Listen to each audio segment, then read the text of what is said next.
গাজৰৰ হালুৱা বনাম এবাৰ ৰেচিপিটো আপোনালোকে চাব।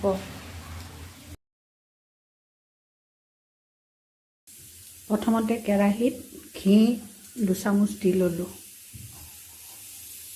3টা ইলাচি দিলোঁ চেণ্টটোৰ কাৰণে। এতিয়া ৰুকি লোৱা গাজৰখিনি ইয়াতে দি দিম।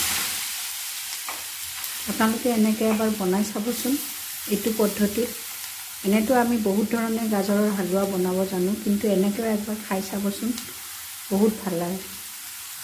এতিয়া ভালদৰে লৰাই দিম, অলপ সময় লৰাই থাকিম।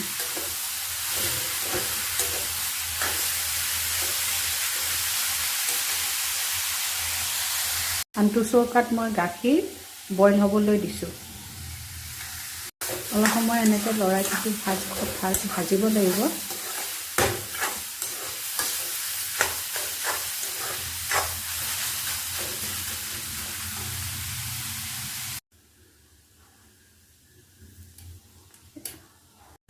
এতিয়া ইয়াতে মই চেনি দি দিম, 4 চামুচমান চেনি দি দিম।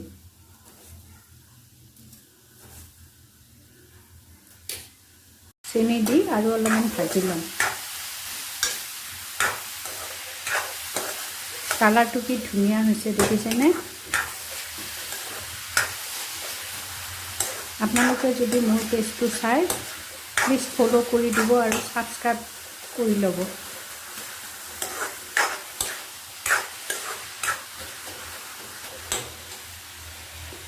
ইয়াতে মই উতলাই লোৱা গাখীৰখিনি দি দিম।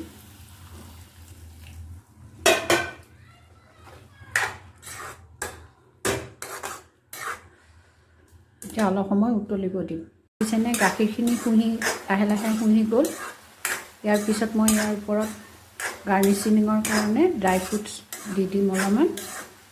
তাৰপিছত ৰেডি হৈ যাব, পৰিৱেশন কৰিব। এয়া চাওক, গাজৰৰ হালুৱা ৰেডি। ইয়াতে মই এতিয়া গাৰ্নিচিঙৰ কাৰণে অলপমান কাজু, আলমণ্ড এনেকৈ ওপৰত দি দিলোঁ। খাবলৈ ভাল লাগে, দেখিবলৈও সোৱাদ হয়, ভাল দেখি। আপোনালোকে এনেকৈ বনাই খাই চাবচোন এবাৰ।